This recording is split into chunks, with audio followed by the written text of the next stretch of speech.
Seeing our engraving machine cutting 3 letters out of a piece of 18mm MDF.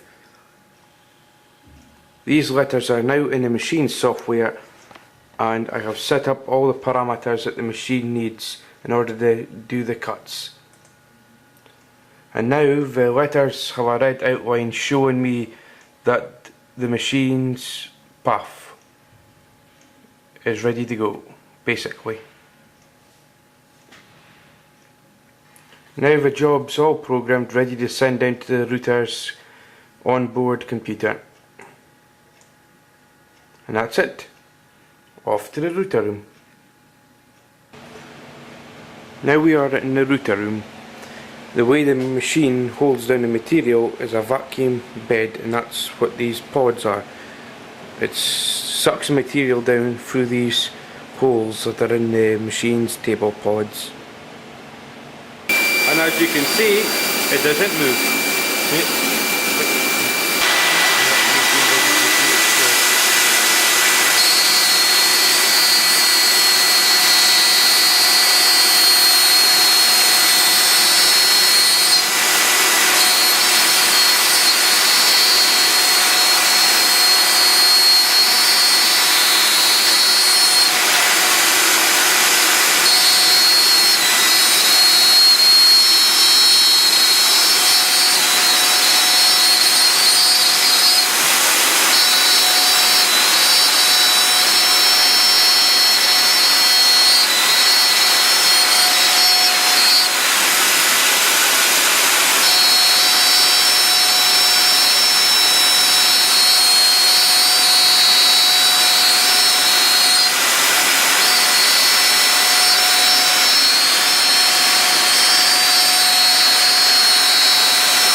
We now have our letters.